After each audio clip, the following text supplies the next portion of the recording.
भगवान का भजन करने के लिए और कर्म का भोग भोगने के लिए।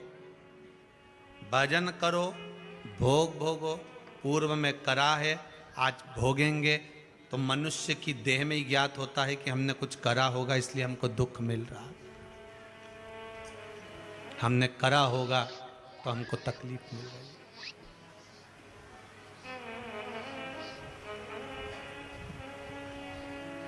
हमने करा होगा तो हमको मिल रहा, कुछ प्राप्त तो हो रहा। खूब कमाओ, शुभ दीपावली आपको। खूब कमाओ, डटकर कमाओ, अपनी कैपेसिटी से भी ज्यादा कमाओ, जितनी आपकी सामर्थ्यता है उससे भी ज्यादा कमाओ।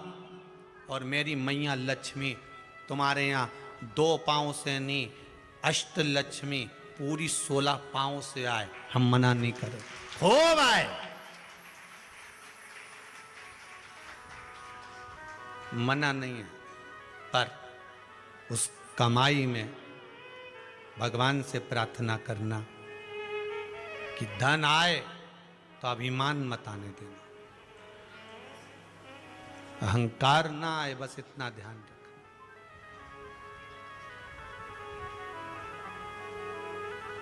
लाल चंदन का जो जल होता है, ये व्यक्ति के जीवन में जो धन कहीं रुक गया, अटक गया, नहीं दे रहा, बेलपत्री के वृक्ष के नीचे, जड़ के नीचे सिंचन करने से वो प्राप्त होता है।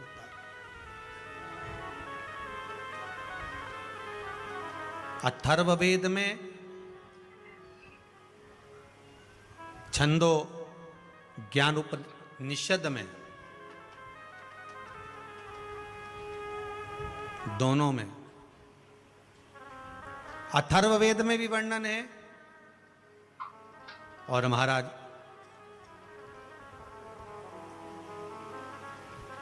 वर्णन किया गया कि पीपल के वृक्ष की जो जड़ होती है,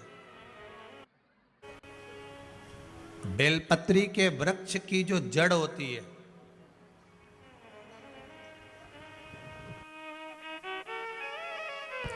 और आंवले के वृक्ष की जो जड़ होती है, इसके नीचे स्वर्ग का निवास होता है। किसका निवास है? स्वर्ग का निवास है।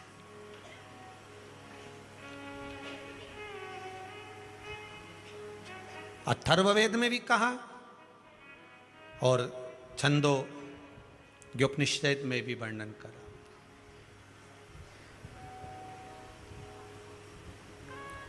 एक पीपल, एक बेलपत्र, एक आंवला, इनके जो जड़ है, उस जड़ के नीचे स्वर्ग का निवास। ये जहां लगे,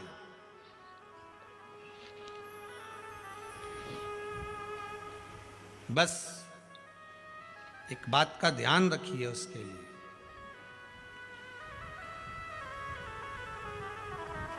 कि जहां पर ये वृक्ष होता है और उस वृक्ष के नीचे बैठकर हम जब किस जल का सिंचन कर रहे हैं, जैसे अभी आपको कहा था कि जल में अगर लाल चंदन मिला हो और आप बेलपत्री के जड़ में सिंचन कर रहे हैं तो लक्ष्मी की आवक बढ़ेगी।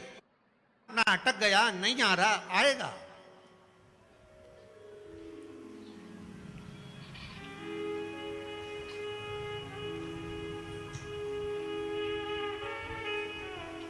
पीपल की जड़ में इत्र का जल, पीपल की जो जड़ होती है उसमें इत्र का पानी, थोड़ा सा जल, उसमें थोड़ा सा इत्र का भाग हो महाराज, और आप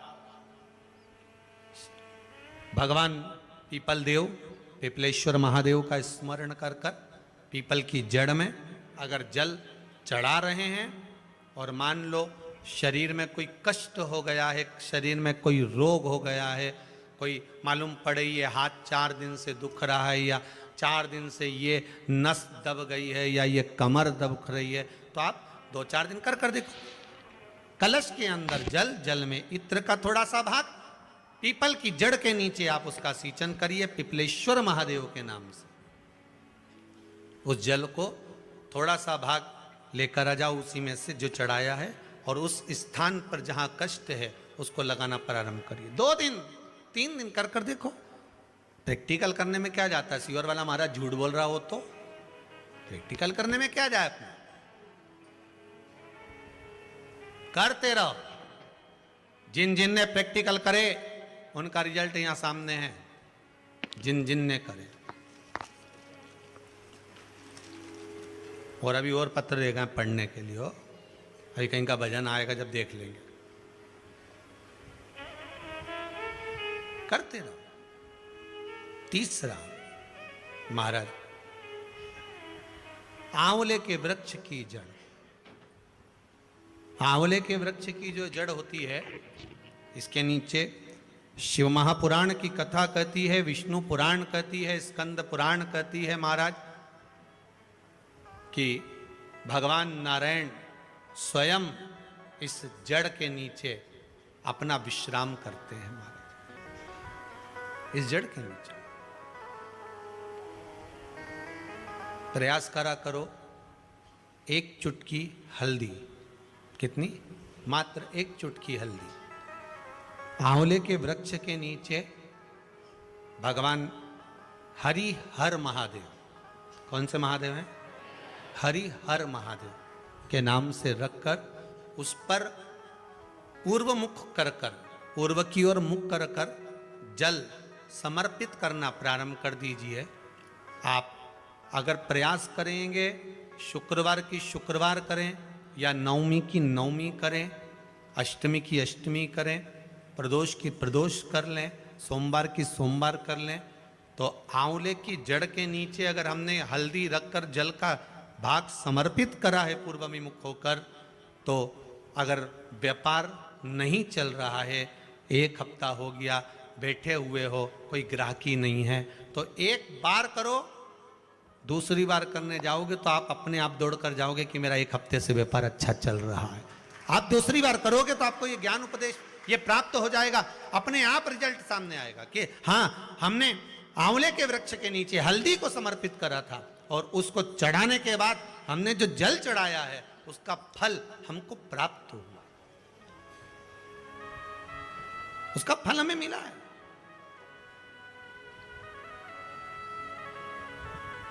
उसका फल हमें मिलेगा। कोई भी क्रम करे, हम फिर कहेंगे, फिर निवेदन करेंगे, कुआं खोदो, एक जगह खोदो, पानी निकलेगा। कभी यहां भटक गए, कभी वहां भटक गए, थोड़े दिन यहां आ गए, थोड़े दिन कहीं दूसरी जगह चले गए, फिर तीसरी जगह चले गए, चौथी जगह चले गए, भटक रहे हैं। अब बाबा से विनती करना, अब नहीं भटकूंगी चाहे कुछ भी हो जाए। बहुत भटक ली, सारी दुनिया में जाकर घूमी आई, सबसे निवेदन कर कर आ गई, अब मेरे बस की नहीं बची, अब तो तेरा दरबार है और तेरा भजन है, इसके सिवाय कुछ नहीं करूं। श्री शिवाय नमस्तुभ्यं, श्री शिवाय नमस्तुभ्यं, श्री शिवाय नमस्तुभ्यं, श्री शिवाय नमस्तुभ्यं, इसके सिवाय कुछ नहीं करूं।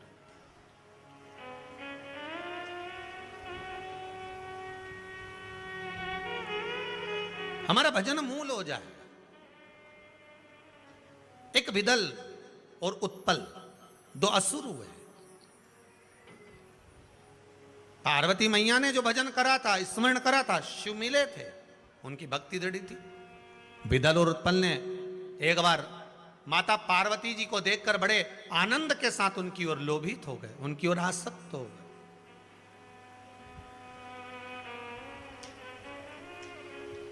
जो जो राक्षस, जो जो असुर भगवान की ओर लोभित हुआ, भगवान ने उसका कल्याण कर दिया। दुनिया के लोग संसार को देखकर लोभित होते हैं, ये कितनी सुंदर है, वो कितना सुंदर है, वो ऐसा है, वो वैसा है। हम काया देख रहे हैं, केवल शरीर देखा।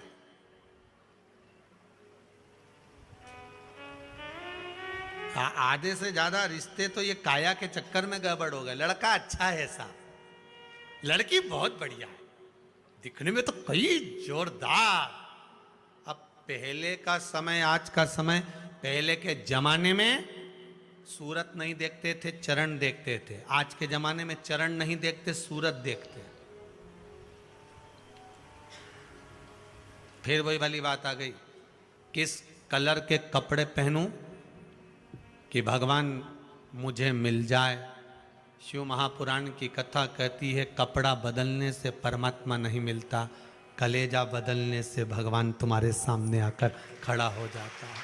कलेजा बदलना, कपड़ा बदलते बदलते तो जिंदगी निकल जाएगी, भगवान नहीं मिलेगा। पूरी जिंदगी निकल गई। क्या हुआ कपड़ा बदलने से? वो रावण ने बदला था, क्या हुआ कपड़ा बदलने से भगवान ने?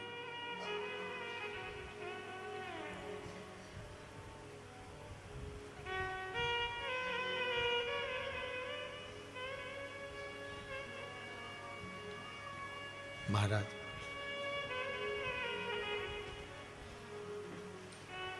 तुम काशी जी में रहिए और भोले जी को भजिए, और मुझे भोले जी को नाम बड़ा प्यारो लागे। आप जिस स्थान पर, जिस जगह पर, जिस भूमि पर, जिस क्षेत्र में जहां निवास करो, भगवान की अविरल भक्ति में डूबे रहो। बिदल और उत्पल भगवान की मां जगतजननी जगदम्बा को देखकर, माता पार्वती को देखकर आसक्त हो गए, आसक्त हो गए। हमें शरीर देखकर आसक्ति नहीं प्राप्त करना।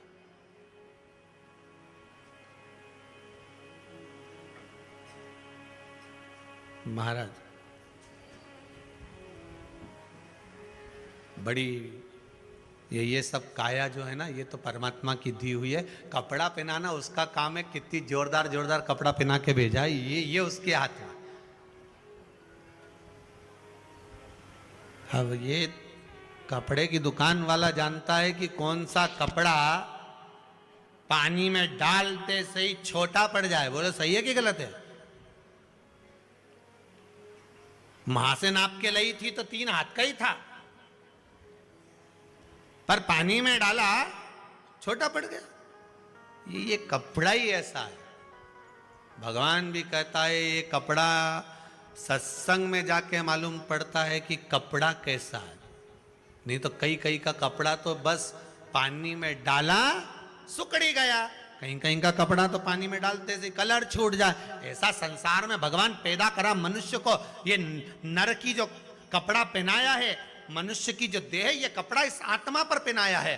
और भगवान देखता है, इस सत्संग रूपी जल में डुबो कर देखता है कि कपड़ा छोटा पड़ रहा है कि कलर निकल रहा है। छोटा पड़ना और कलर निकलना ये 2 अलग अलग बात है। कपड़ा छोटा पड़े मतलब समझ लो कथा में बैठते से नींद आ जाए, मतलब कपड़ा छोटा पड़ गया। और कलर निकल गया मतलब कथा में बैठने के बाद भी ये जीवड़ा नहीं लगे, मन नहीं लगे, तो समझ लो कपड़े का कलर निकल रहा, मन नहीं लग रहा।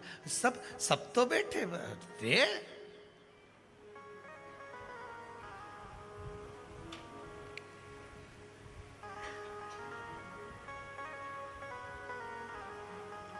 हमसे ही कई लोग कहे, महाराज जी, कई महाराज उन कथा कहते हैं और आप कथा कहते हो। कई महाराज कथा के और इतना आराम से ऐसा ऐसा बोले, और भगत लोग उनकी आंख में से आंसू झड़ता फिरे, सब रोए बेचारा उन बैठ बैठ के। और तुम्हारी कथा में बापड़ा एक नहीं रोए दिन भर, बट हे करे।